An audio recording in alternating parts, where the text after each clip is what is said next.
Hello students, myself Mrs. Kinjal Panchal. I am a teacher in GEMS International School. Students of Standard 6, listen carefully.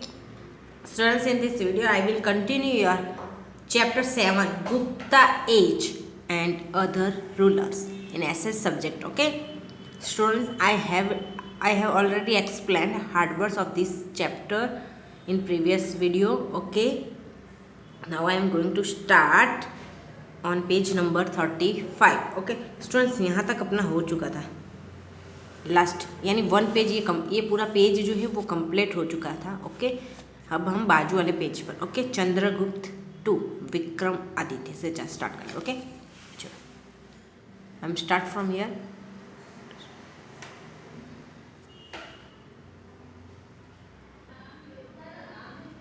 Okay Chandragupta 2 हमने इससे पहले वाले video में चंद्रगुप्त 1 के बारे में पढ़े था, श्रीगुप्ता. ओके नाउ चंद्रगुप्त 2 कौन है? Vikramaditya. Okay Samudragupta died. In his place Chandragupta 2 came to the throne.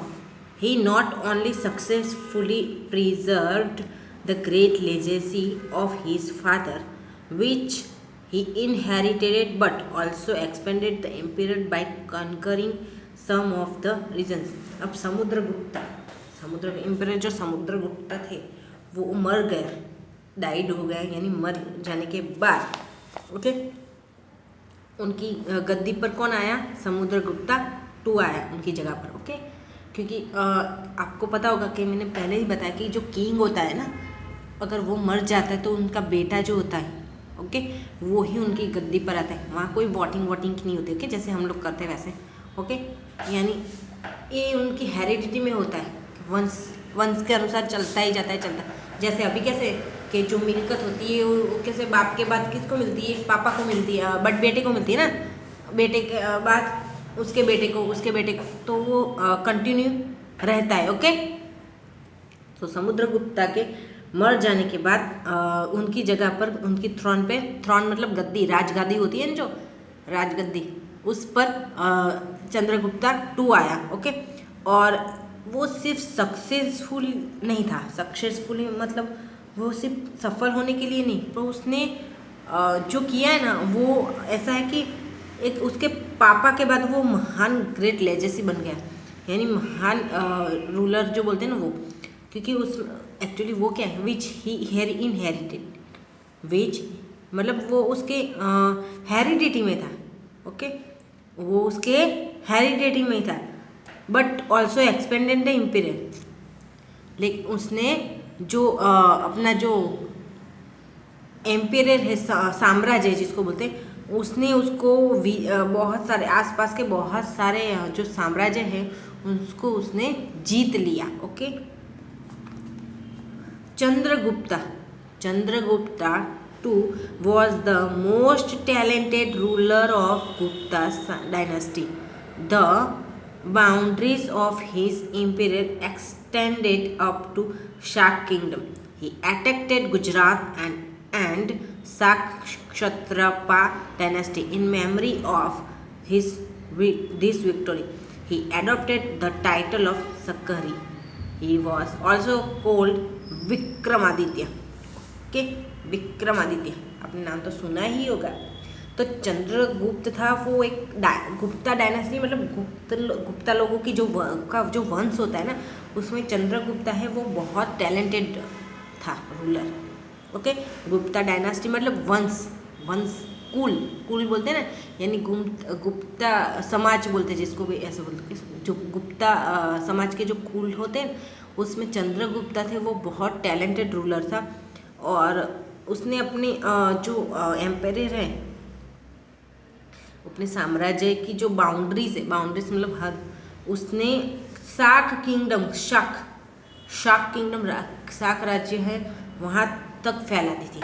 Okay उसने गुजरात पे भी अटैक किया था, गुजरात पे भी हमला किया था मतलब, और अपनी जो शाक क्षत्रपा डायनास्टी का एंड लाया था, क्योंकि उसने शाक राज्य तक भी अपना वो एम्पायर साम्राज्य है ना वो बढ़ाया था. वहाँ तक उसने हद कर दी थी, वहाँ तक वो गुजरात पे भी उसने अटैक कर दिया. और शाक डायनास्टी जो है ना उसने यानी शाक क्षत्रपा वंशज जो है ना उनका एंड ला दिया, उन लोगों को मार डाला, उनका एंड आ गया, मतलब उनकी डायनेस्टी है वो ख़त्म कर दी उसने। ओके, ये मेमोरी ये जो विजेता है कि गुप्ता डायनेस्टी शाक क्षत्रपा डायनेस्टी का एंड, और वहाँ गुप्ता डायनेस्टी राइज हुई, गुप्ता डायनेस्टी राइज हुई। तो उसकी याद में उसकी जो विजेता हुए थे ना वो जीत की खुशी में उसको एक टाइटल दिया गया था, किसको? चंद्रगुप्ता टू को टाइटल शकरी, साकरी। ओके, और वो दूसरे कौन से नाम से जाना जाता था? Vikramaditya, Vikramaditya. Okay, he increased his military power by establishing martial relations with powerful kingdoms to remove Shak Kshatrapas who had been ruling since 300 years. These marriages proved to be very helpful in increasing his empire and defeating his enemies. New territories won by him were very important. They okay. अब उसने जो अपनी military power मतलब अपनी सेना, okay, martial relations मतलब एक तरीके की है ना कराटे की, कराटे जैसा ही होता है मार्शियल आर्ट, कराटे से भी बहुत खतरनाक होते हैं martial art.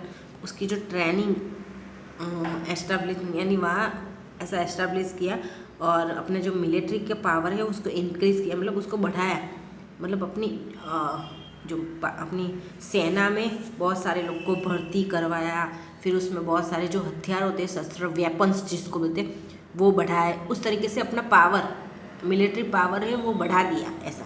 Okay, military power बढ़ाना मतलब अपने मिलिट्री में और आदमी ऐड करना और बहुत अच्छे अच्छे हथियार जो बोलते हैं शस्त्र वो ऐड करना उसको बोलते हैं। ओके, अब शाक क्षत्रपा का जो पावर था वो तो रिमूव कर दिया। ओके, और उसने क्या किया, जिसने शाक क्षत्र है ना उन्होंने 300 यानी 300 साल तक वहाँ रूलिंग किया था। ओके, अब this marriages prove to be very helpful in increasing his empire. अब उन लोगों ने क्या किया, वहाँ एक साथ दोनों अटैच हो गए। ओके, और जो एनिमी थी ओके वो चली गई, यानी दुश्मनावट उन लोगों ने ख़त्म कर दी और अपना जो साम्राज्य एम्पायर है उसको बढ़ा दिया। ओके, न्यू टेरिटरीज जो टेरिटरीज मतलब ऐसे राज्य, ओके, कभी कभी ऐसे होते हैं कि कोई अलग दूसरी जगह होते हैं, वो जॉइंट में नहीं होते। ओके, तो वो उसने बहुत सारे ऐसे न्यू टेरिटरीज भी जीत लिया। They obtained the rich kingdoms of Gujarat and Saurashtra, the prosperous ports of Brigu Kutch, जो भरूच है, Brigu Kutch, Bharuch, and Stambh Tirth, Khambat. As a result, maritime trade of the state increased and Gupta kings become owner of intangible property. अब कैसा था कि जो बहुत सारे ऐसे रिच किंगडम्स, गुजरात, सौराष्ट्र, हमारा गुजरात और सौराष्ट्र, अभी सौराष्ट्र हमारे में ही है, गुजरात के अंदर ही। पहले एक्चुअली सौराष्ट्र को अलग बोला जाता था, अभी भी है ही कि ऐसे लड़ रहे कि सौराष्ट्र को अलग कर दो। ओके, तो गुजरात और सौराष्ट्र राज्य जैसे रीच इसलिए कि गुजरात और सौराष्ट्र में आप देखो तो जाहो जलाली है, ऐसे जाहो जलाली वाले जो राज्य है उनको भी उसने जीत लिया। ओके, और भरूच और खंभात, भरूच में भी पोर्ट है और खंभात में भी पोर्ट है। ओके, ऐसे समृद्ध पोर्ट भी उसने जीत लिया, यानी गुजरात सौराष्ट्र तो जीता लेकिन साथ में भरूच और खंभात, दोनों के नाम देखो, भरूच का पहले क्या नाम था, ब्रिगु कच्छ, और खंभात का स्तंभ तीर्थ। ओके, तो वो भी उसने जीत लिया और उसको इंक्रीज किया। एज अ रिजल्ट मरी time trade off the state increase.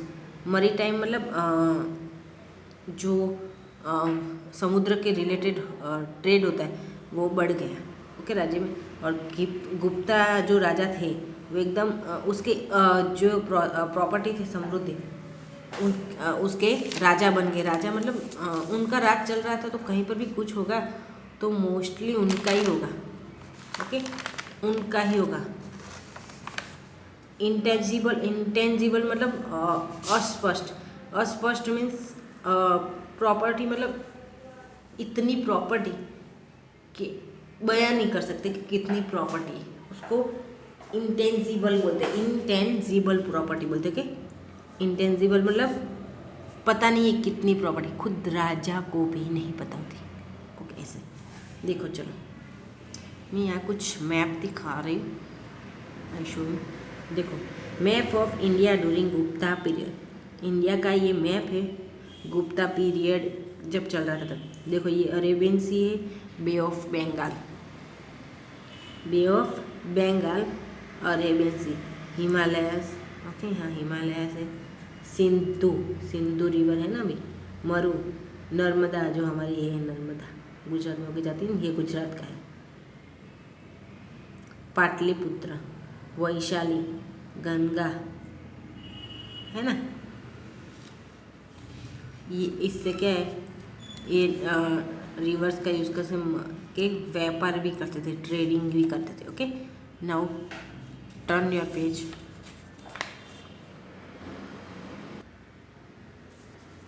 फहियन, a Chinese pilgrim means यात्रालु, in the time of Chandragupta II, praised administration and prosperity of Gupta Empire. Okay. फहियन जो चाइनीज़ पिलग्रिम था, यात्रालु, यानी वो चाइना से यहाँ आया था इंडिया में घूमने के लिए आते ना, उसको यात्रालु बोलते हैं, उसको पिलग्रिम्स भी बोलते हैं। पहले कोई प्लान में नहीं आते थे, ओके, इतना याद रखना। फहियन चाइनीज़ पिलग्रिम, तो चाइनीज़ पिलग्रिम था उस समय में, चंद्रगुप्त टू का जब टाइम चल रहा था उस समय में उसने चंद्रगुप्ता की जो एडमिनिस्ट्रेशन में व्यवस्थापन है और उसके टाइम में जो यानी गुप्ता साम्राज्य एम्पायर है, एम्पायर उसकी जो व्यवस्था है और प्रॉस्पेरिटी मतलब समृद्धि है उसकी प्रेज मतलब बहुत प्रशंसा की थी। ये वाला चाइनीज़ जो पिलग्रिम है ना, उसने चंद्रगुप्ता टू के टाइम में गुप्ता एम्पायर की बहुत व्यवस्था, उसकी व्यवस्था और समृद्धि की बहुत प्रशंसा की थी। एक्चुअली गुप्ता एज को गोल्डन एज भी बोलते हैं, ओके, इसीलिए क्योंकि उस समय वो लोग प्रजा के लिए काम करते थे। Thought Chandragupta two was Vaishnav, he had great respect for other religions. His army chief Amrakar Dev was Buddhist and his state minister Varsan was a Saiva. Many monasteries were there in the capital Patliputra. अब फिर भी Chandragupta to थे वो वैष्णव थे, वैष्णव, okay, Chandragupta to थे वो वैष्णव थे। और वो है ना, बाकी से ऐसा नहीं कि वो वैष्णव थे तो अपने ही जो धर्म है उसको, रिलीजन्स को मान देते थे, वो बाकी सब रिलीजन्स को मान देते थे। उनका जो आर्मी का चीफ है वो अमराकार देव है, वो बुद्धिस्ट थे, बौद्ध धर्म को पालन करते थे। यानी चंद्रगुप्त भले वैष्णव था लेकिन वो बाकी सब धर्म को भी, जो धर्म है उनका भी मान करता था। उनका आर्मी चीफ जो है वो बुद्धिस्ट था, उनका स्टेट जो मिनिस्टर है, उनका स्टेट मिनिस्टर वो वारसन, वो शैव था, ओके। मैनी मोनास्ट्री, अब बहुत सारी ऐसी चीज़ें थी, मठ, जिसको मोनास्टरीज मतलब ऐसे अलग अलग धर्म के हिसाब से अलग अलग मठ होते, आश्रम जिसको बोलते हैं, वो भी वहाँ पाटलिपुत्र में थे, ओके। यानी सिर्फ वैष्णव थे तो वैष्णव का ही नहीं थे, वो सब धर्म का पालन करता था, सब धर्म को रिस्पेक्ट करे, इसलिए सब वहाँ था पाटलिपुत्र में। मठ बोलते, आश्रम बोलते, okay. Because of cultural achievements achieved during his reign the Gupta age could become the golden age. He was the patron of scholars and poets. He was the patron of scholars and poets. The great Sanskrit poet and playwright Kalidas was his real royal poet. Dhanvantri was his royal Vaidya. Okay. Gems like scientist Varahamihir, Vaital Bhatt, writer of Amar Kosh, Amar Singh, etc., used to adorn the court. During his rule, sculpture and drawing developed. Because of cultural जो achievement मतलब सांस्कृतिक achievement उनके प्रदेश में जब during his raisin मतलब उनका जब साम्राज्य चल रहा था तब राज्य में कल्चरल अचीवमेंट अचीव किया था, मतलब सांस्कृतिक जो एक्टिविटी है उसको अचीव किया था और इसीलिए गुप्ता एज है वो गोल्डन एज बन सका था क्योंकि उन्होंने कल्चरल एक्टिविटी में ज़्यादा अपना काम किया है। ओके, इसलिए उसको गुप्ता एज को गोल्डन एज बोलते हैं। Okay, he was the pattern of scholars and poets. अब वो कैसे थे कि स्कॉलर्स मीन्स विद्यार्थी और पोइट मतलब कवि के दर्शक थे, यानी वो कैसा थे कि वो लोग वहाँ गुप्ता एज में कैसे लोग पोइट कवियाँ जो गाते थे तो वो सब देखने बैठते थे, यानी संरक्षक थे। ओके, अब ग्रेट संस्कृत पोएट है, प्ले राइटर है कालिदास। उनका रॉयल मतलब एक एक्चुअली खानदानी पोएट था, कवि। और धन्वंतरी उसका वैद्य थे, रॉयल वैद्य, यानी कुछ भी दवाई ववाई करनी है तो धन्वंतरी का यूज़ कर, इसीलिए कई जगह पर ऐसे हॉस्पिटल का नाम लगते धन्वंतरी। जेम्स मीन्स रत्न, यानी अपने राज्य के रत्न मतलब ऐसे इंसान, ओके, जो ज़्यादा कीमती होते हैं उसको जेम्स बोले। ओके, साइंटिस्ट है वरामिहिर, वैतल भट्ट, राइटर ऑफ अमरकोश, अमर सिंह, ये सब है ना। वो सब कैसे पता है, जो कोर्ट होते हैं ना, कोर्ट मतलब उसकी जो अपने हवेली पैलेस महल, कोर्ट मतलब महल, उसकी शोभा बढ़ाते थे। ओके, क्योंकि उसका गुप्ता एज में कैसा था इसीलिए उसको गोल्डन एज बोला गया, क्योंकि कालिदास जैसा पोएट, धन्वंतरी जैसा वैद्य और साइंटिस्ट में वरामिहिर, वैताल भट्ट, ये सब जैसे जेम्स साइंटिस्ट थे। तो ये सब उनकी जो अपने किले की शोभा बढ़ाते, अपने महल की शोभा बढ़ाते थे। During his rule culture and drawing developed many of art pavilion of Ajanta.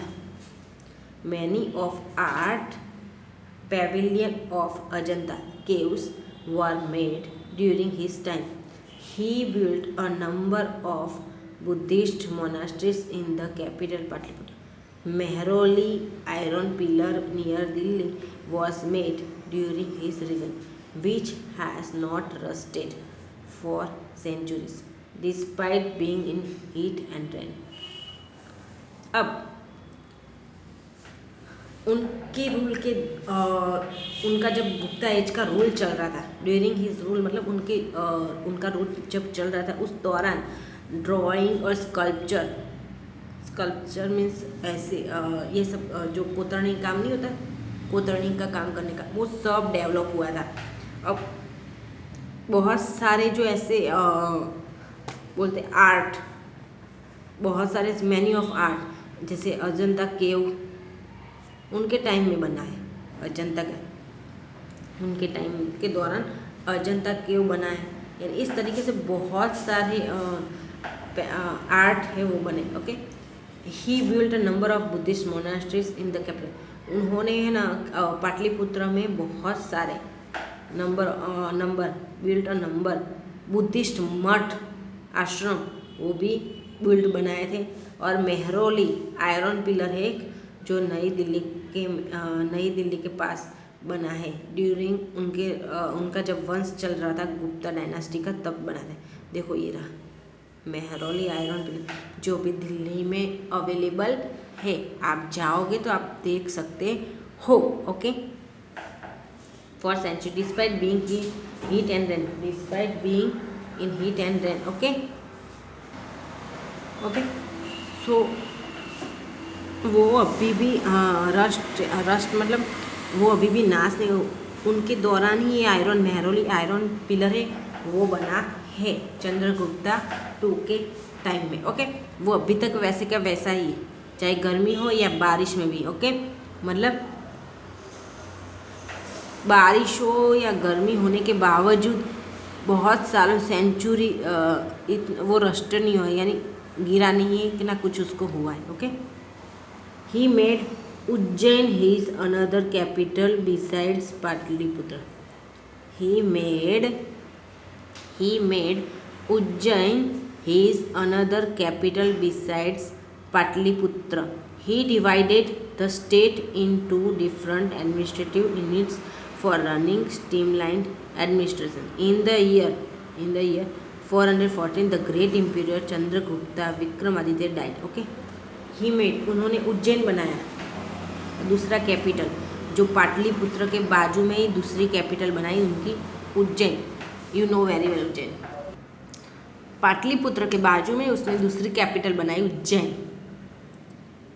Okay, अब उन्होंने ना अपना जो राज्य है उसको डिफरेंट एडमिनिस्ट्रेटिव यानी अलग अलग व्यवस्थापन के हिसाब से डिवाइड कर दिया, क्योंकि कोई एक इंसान तो पूरा जो अपना राज्य है वो चला नहीं सकता, तो उसमें बहुत सारे लोग की ज़रूरत पड़ती है, तो उसने अपने व्यवस्थापन को डिवाइड कर दिया। ओके, कि इसको ये सौंप दिया जाए, इसको ये सौंप दिया जाए। और 414 की साल में जो ग्रेट चंद्रगुप्ता टू यानी विक्रमादित्य डाइड हो गए। Okay, end of dynasty, Gupta dynasty, end of Gupta dynasty. अब गुप्ता डायनास्टी का एंड आ गया, क्योंकि चंद्रगुप्त टू यानी विक्रमादित्य डाइड हो गए। After the death of Chandragupta two, his majestic son Kumar Gupta I came to throne. During his time, some famous caves of Nalanda and some caves of Ajanta were erected.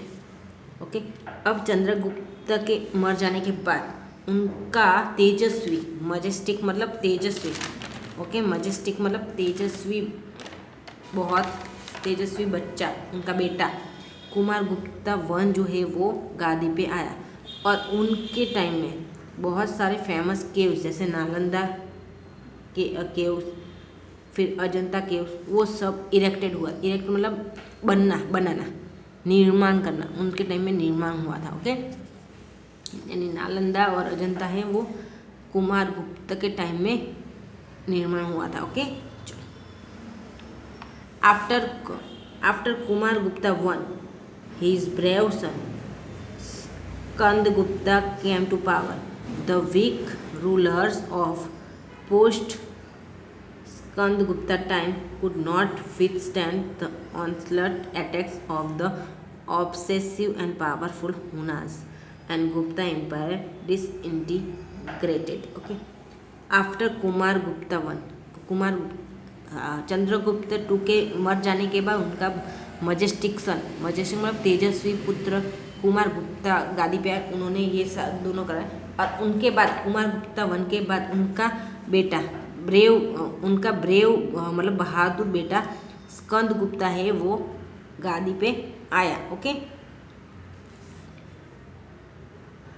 अब week यानी थोड़ा दुर्बल, okay, जो होता है यानी कैसा कि एकदम वीक रूलर भी नहीं। ओके, यानी उनका कैसा था कि अटैक आक्रमण करना। ओके, ऑनस्लाउट अटैक मतलब आक्रमण करना, अचानक से आक्रमण करना। ओके, और उसमें ज़्यादा ही कुछ ग्रस्त हो गया, यानी ओके वो उस टाइम में हो सका था। और पावरफुल होना से और ग्रेट इंपीरियर डिसइंटीग्रेटेड मतलब पावरफुल जो हुनस है वो गुप्ता एम्पायर अलग हो गया। ओके, और गुप्ता एम्पायर वो अलग हो गया, यानी उसने जीत लिया। Administration of Gupta sorry students, यहाँ मैं मेरा वीडियो स्टॉप कर रही हूँ। Okay, in next video I will continue from here कि ओके आपकी स्कूल भी ओपन हो रही है 18 डेट से। Okay, I hope you are ready for that. Okay, bye.